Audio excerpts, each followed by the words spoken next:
Okay, actually, I am the CEO and co-founder of the Jump. I come from a strong and long media agency background. Okay, and I'm very happy to be connected with Spree because we discover this technology and company. We build a very strong connection with them, and I think Spree understood very well the connection between audience and live commerce. So it's great to have a sort of a great partner in this long journey. Yeah, and likewise, kind of great to have you on board as well. We're kind of talking a little bit about kind of predictions, I guess, for 2024. Mhm.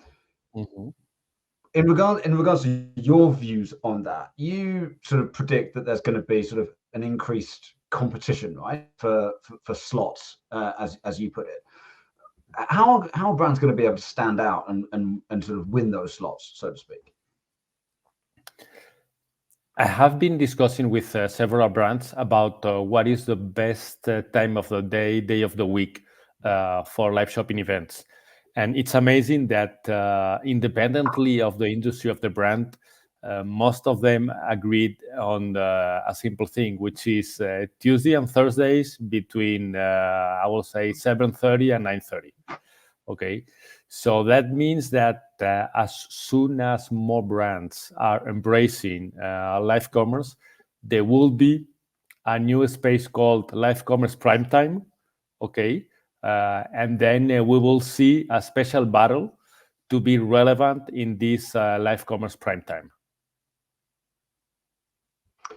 And so that's, as you say, that's going to be highly competitive because you're potentially going to be a situation where all of the biggest brands, the most popular brands, maybe whether it's regional or national or global, are going to be competing for those particular time slots. So what strategies would you recommend that for the brands to sort of stand out and win those slots, or stand out in Well, those slots, I should say? yeah, actually, in order to stand out and be relevant, there are three things that we strongly recommend to the brands to start developing. First of all, the brands that have a long-term vision and a long-term strategy will be more relevant. Why? Because at the end of the day, live commerce, live shopping events are like a TV program. If your audience know when you are available, when you are on air, it will be easier to reach and attract this audience. That's point one. Point two, as we say the time ago, content is king. So whatever content you have inside the show, how the script is developed, how you understand the dynamics of a live shopping event, which are not the same of a brand content event. As soon as the brand is able to have a dynamic script and interesting and entertaining show, they will be able to stand out and be more relevant. And I will include a third point, which is always important, which is to understand who is your audience and how to adapt your product and promotion to it. Understanding when your audience is in terms of the discovery or not of the product, what is the right promotion, and how to battle that properly will be the third point that will be able to help the brands to stand out in this live commerce prime time. Yeah, and I get that that it's going to be content is king. And I guess you particularly mentioned that it's about high quality content and entertainment value being king now, or being the kind of key advantages to brands to be able to stand out. But what are some of the best practices that you can recommend for creating engaging live shopping content and formats that have that high quality and entertainment value? Okay, for sure. Happy to share that. I will say that the first idea is to understand that the goal of the live shopping event is to sell and to explain and communicate the main attributes, the main features of a product. So we don't need to convert that on a pure entertainment event, but it has to be a real mix between explaining the product, delivering the audience to buy it, and of course, entertaining that. In order to do that, the first point is to prepare the script in different blocks, okay, in order to understand that, point one, not all the audience knows how a live shopping event works. So it's important to explain. Secondly, not everybody enters the live shopping in the beginning. This is not a theater, this is not a TV show, this is not a movie. So we will have people attending the live in and out, in and out. So it's very important to duplicate or even more the explanations during the show. That means that a minimum between 2 or 3 times, you need to explain how the live shopping works, what is the promotion, what is the product, etc., in order to keep everybody on board.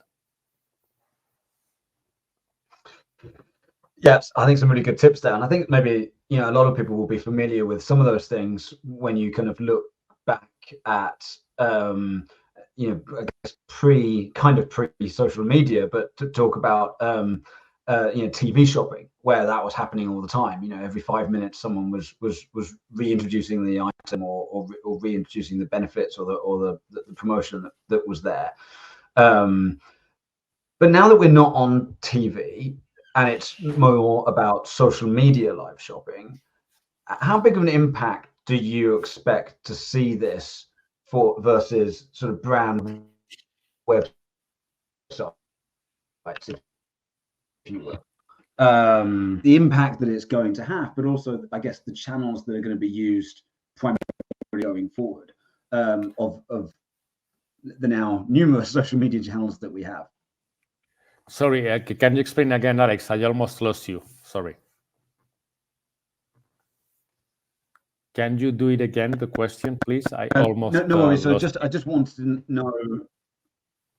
Yeah, I can. I just, out of curiosity, I just was really keen to get an idea about what was my train of thought?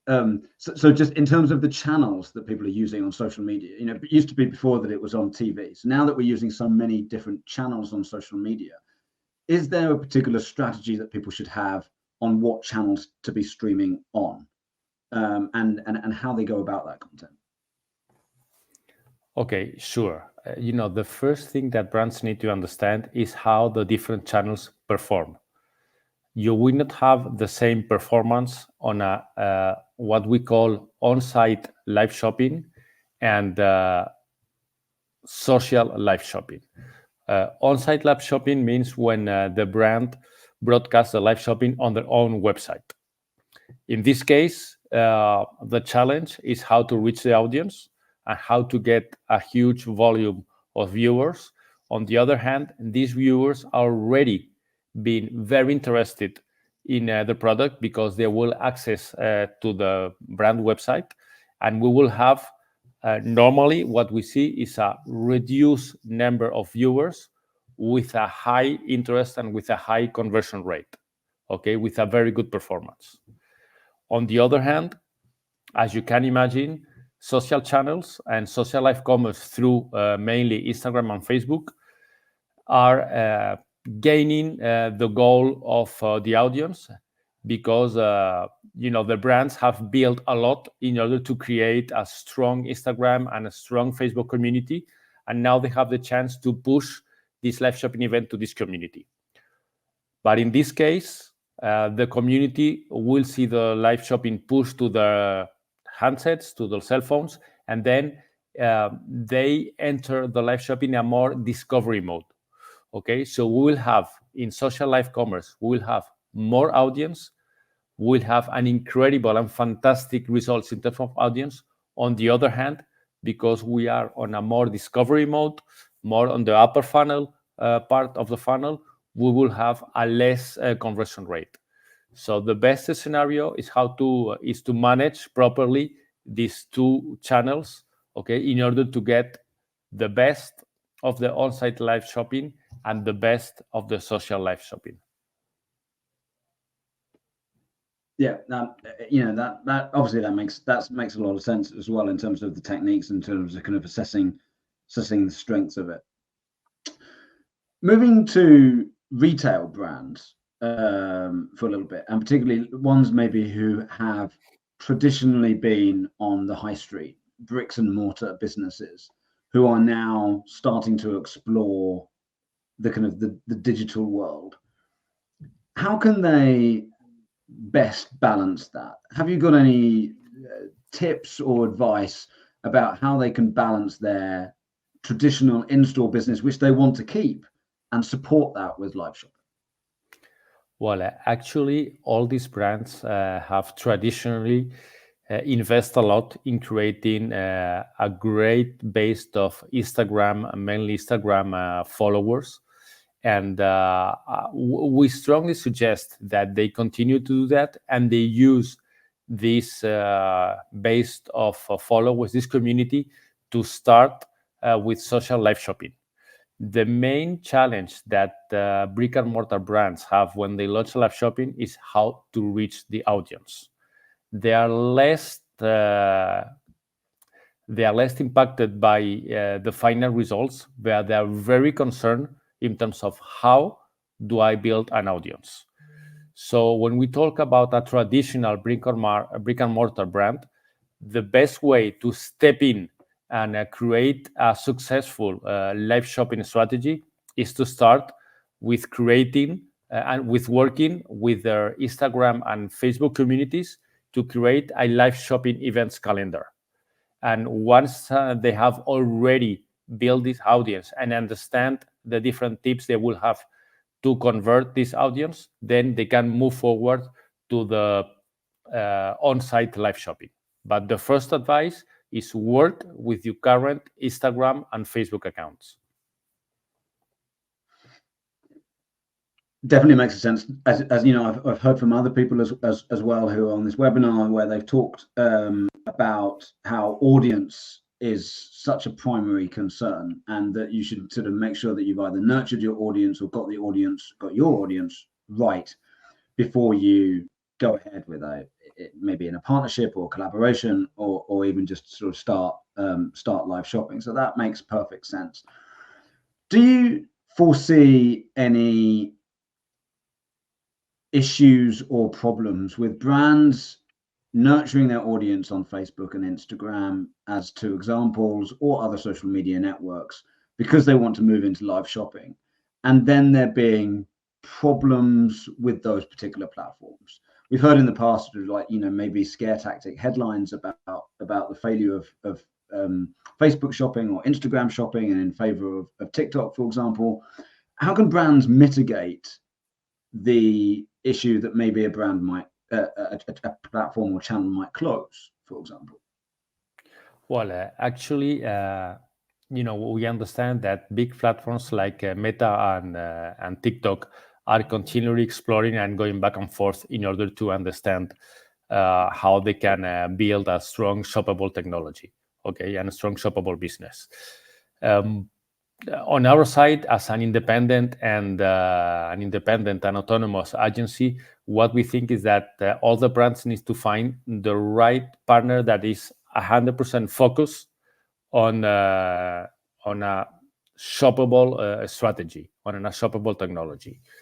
So what we can recommend is that rather on trusting if Meta, TikTok, or whatever will develop or not, or will kill or not their live shopping strategy, they should build a relationship with companies like the one we have talking about, with Spree, for example, okay, that are 100% focused on deliver the best live shopping experience through social channels. And that will be the first step. Forget about if Facebook will step in or not again. Whatever TikTok Shop will do, for sure, TikTok Shop will deploy it sooner or later across Europe. Right now, it's working, as you know, in the UK, but needs to be deployed in the rest of Europe. Anyway, the best partner for stepping in this industry is a company that is 100% focused on live shopping in social channels. Good advice. Good advice. What are everyone seems to be saying or expecting and assuming and predicting that live shopping will only go from strength to strength and will continue to explode in 2024 over the course of this year. What are the biggest indicators that you're going to be tracking to see whether that's actually happening? What do you think success looks like in regards to explosion of live shopping in 2024? I wouldn't be concerned about the word explosion, okay, because we know that it's not going to be an explosion. This is a long-term run, okay, a long-term race, sorry. So, it's very easy to understand when you start feeling that a new format or a new technology is getting traction. Okay, so the first thing is when you get mails from brands that are competitors that are reaching you for having a discussion about that. Okay, that's in the past maybe you were working with the leader of a category, and now you see that the challenger and the third or fourth brand in this category is starting to step in the live commerce arena. The second indicator is, of course, all the big media companies like the Dentsus, IPGs of the world, that they are starting to include in their predictions live shopping, and they're starting to get interest in that. That means two things. One, that they are following the market very closely, and two, that they see in live shopping a new revenue stream for them. So as soon as these big media companies will start to push that in their clients, that's another key indicator that this is going to happen.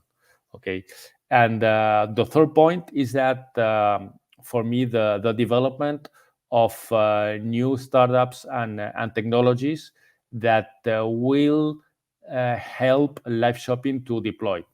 For example, we discovered a company in Germany which is a network of publishers when you can push your live shopping event through different publishers, okay, in order to gain audience.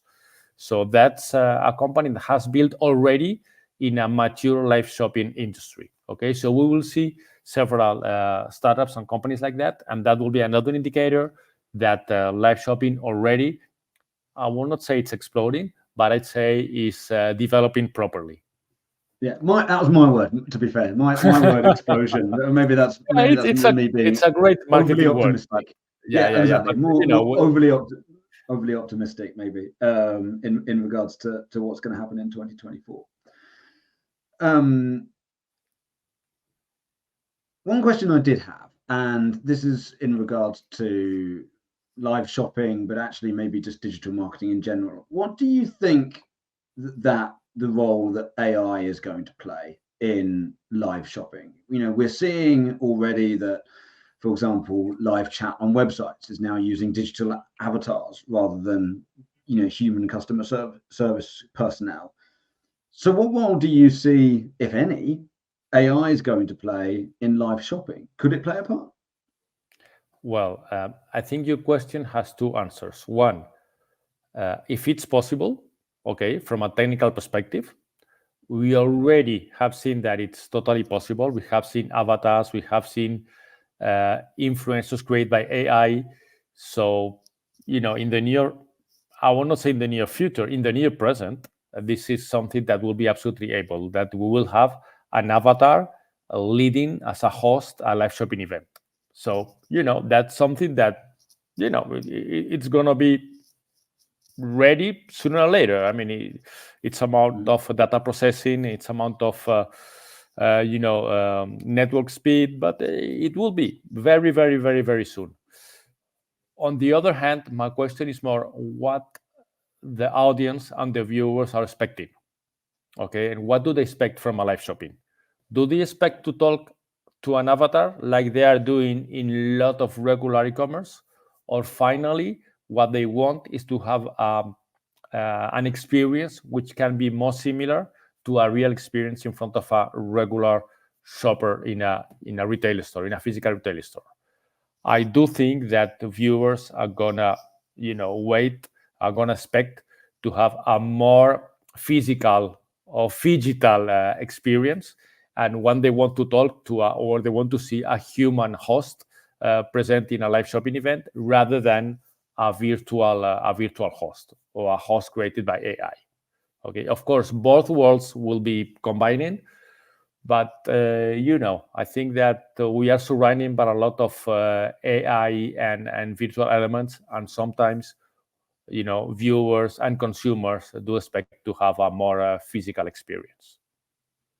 Yeah, and ultimately, with it all being about engagement and community, it's however advanced the technology goes, you're still going to need that human connection in order to be able to have authentic engagement, authentic community building. So that makes perfect sense.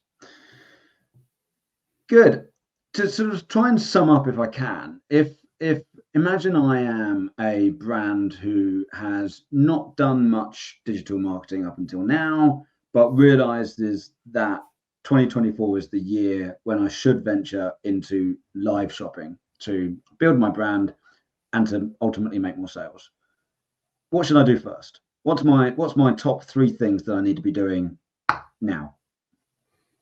Okay, very easily, first thing is that don't think about huge budgets. Okay, try to keep everything that you do thin, clear, thin, smooth, and with a very reduced budget. Okay, because if you want to step in and you want to do your first experience, first of all, you need to control your budget. So don't think on TV look like productions at all. Think about, we have great devices with smartphones, with great cameras, great capacity to broadcast. So think about that. Okay, point 1. Point 2, don't think in the short term. We are surrounded by a lot of brands that say, I want to try a unique live shopping event. Our answer is, you're going to fail directly.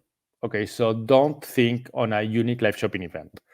Think on a project, control project, but of between 3 and 5 live shopping events. Okay, and the third advice, or the third point that you should do is try, test and try. Okay, try a live shopping event where you explain a product. Try to explain different products. Do demos, bring customers, tell stories. Try, and you have a great opportunity, a great window through your social media channels, through the Spree technology, to reach the audience, to create a great live shopping experience, and you don't need to invest a huge amount of budget at all. Okay, but please don't try, because the word try means that I will try and I will stop. Think on about a project and think that this will be one of the strategic points of your company in the coming months, and I don't say years, in the coming months, clearly. Wow. Yeah, no, I mean, I love that quote. I don't know who originally said it, but I've heard that one used before. It's like, there is no try, there's just do or don't do. And I think it's a great line to live off. And I think that in this particular instance, that's also a great comment to go forward with in terms of how live shopping is presented in 2024. Perfect. Absolutely. Yeah. Actually, and it's something that we have already experienced with the brands that we work. The brands that have a consistent and resilient, and I will not say long, but a mid-term strategy. They continue, and they really find out the great benefits of having a window where they can explain the product, when they can interact with their audience, and the way they can reach this very difficult Gen Z target that a lot of brands are looking to reach.